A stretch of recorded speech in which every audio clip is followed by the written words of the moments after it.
नमस्कार, राधे राधे। मैं अंतर्राष्ट्रीय योग गुरु श्री धाम वृंदावन से डॉक्टर बाल मुकुंद शास्त्री आप लोगों के समक्ष उपस्थित हूँ। तो मैं आप लोगों को सूर्य देवता को नमस्कार करना, योग के माध्यम से हम किस प्रकार से सूर्य देवता को नमस्कार कर सकते हैं वह मैं बताने जा रहा हूँ, जिसे हम लोग सूर्य नमस्कार बोलते हैं। इसमें मुख्य रूप से 7 आसन होते हैं, जिनमें से 5 को हम लोग रिपीट करते हैं और 2 को रिपीट नहीं करते हैं। ये आसन जो है सर से लेकर के पाँव के रोगों तक का उपचार के रूप में कार्य करता है। और श्वास पे ध्यान देते हुए अगर हम इसका अभ्यास करते हैं तो हमें ये अत्यधिक स्वास्थ्य लाभ तो देता ही है, आध्यात्मिक लाभ देता है और मानसिक एवं प्राण के ऊपर हमें लाभ पहुंचाता है। तो आइए सूर्य नमस्कार हम लोग करते हैं। प्राणवायु को ध्यान में रखते हुए अपने हम स्थान पर खड़े हो जाएंगे। योगा मैट के अग्रभाग में हम लोग खड़े होकर के दोनों पैरों को जोड़ेंगे। दोनों पैरों को जोड़ने के बाद हम लोग नमस्कार मुद्रा में दोनों हाथों को जोड़ लेंगे। छाती, अंगूठे दोनों हाथ जोड़ने के बाद अंगूठा छाती से टच होगा। आंखें बंद, सूर्य देवता का स्मरण करते हुए लंबी गहरी सांस लेंगे और धीरे धीरे सांस को भरते हुए हम लोग दोनों हाथों को पीछे की तरफ, यह था अर्ध चक्रासना या हस्तोत्तानासन। अब इसके बाद पादहस्तासन। इसमें हम लोग अपने सर को घुटने से लगाने का प्रयास करेंगे, पैर के अंगूठे को पकड़ेंगे और सर को घुटने से लगाने का प्रयास करेंगे। अब हम अपने दोनों हाथों को दोनों पैरों के दोनों साइड में रख देंगे।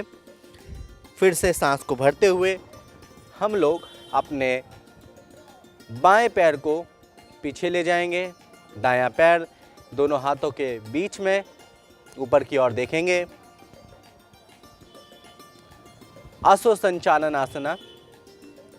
इसमें सांस की गति लेते हुए हमें करना है। सांस की गति सामान्य होगी फाइनल पोज में, अंतिम स्थिति में। अब हम अपने दोनों पैरों को पीछे ले जाएंगे और सांस को छोड़ेंगे। सांस को छोड़ते हुए दोनों पैरों को पीछे, पर्वतासना या फिर अधोमुखासन भी बोलते हैं कहीं कहीं इसको। सांस को छोड़ते हुए साष्टांग नमस्कार।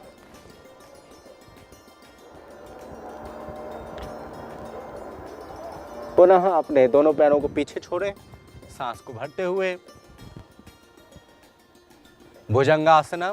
इसमें कोहनी हमारी सीधी नहीं होगी, कोहनी हल्की सी मुड़ी हुई होगी। सांस को भरते हुए अब हम सांस को छोड़ते हुए पुनः 8वें में स्थिति में यानी कि पर्वतासन की स्थिति में पहुंचेंगे। सांस को भरते हुए आसो संचालन आसन। अपने बाएं पैर से दाएं पैर को पीछे की ओर सीधा ले जाएंगे और बायां पैर दोनों हाथों के बीच में, गर्दन ऊपर की ओर देखना है। फाइनल स्थिति में, अंतिम स्थिति में सांस सामान्य होंगे। अब हम अपने दोनों पैरों को दोनों हाथों के बीच में लेकर के आएंगे, अंगूठे को पकड़ेंगे और अब सांस को भरते हुए दोनों हाथ ऊपर पीछे की ओर बेंड करें। नमस्कार मुद्रा। तो यह था सूर्य नमस्कार जो हमने सांस को ध्यान में रखते हुए किया है। अब इसमें हमें यह विशेष रूप से ध्यान देना है, यह हमारी सभी ग्रंथियों पर, सभी शरीर के अंगों पर हमें लाभ पहुंचाता है। साथ में यह अगर हमें हाई ब्लड प्रेशर की समस्याएं हैं तो इस सूर्य नमस्कार को ही किसी विशेषज्ञ के सानिध्य में पहुंच करके, उसके विशेषज्ञ के सानिध्य में रह करके इसका अभ्यास करने से हमें पूरा लाभ मिलेगा। अगर हमें किसी प्रकार की सर्जरी हुई है पेट से रिलेटेड या किसी भी अंग में, तो एक बार परामर्श अवश्य ले लें और इसमें सांसों का विशेष ध्यान रखें। जब हम आगे जाते हैं तो हमें आगे झुकते वक्त सांस को छोड़ना है। जब हम पीछे की ओर जाएंगे, हाथों को ऊपर उठाएंगे जैसे कि, तो दोनों हाथों को उठाते वक्त, सिर को उठाते वक्त सांस को भरना है। इसी प्रकार हमें सूर्य नमस्कार का हमें पूरा लाभ मिलेगा। बहुत बहुत धन्यवाद।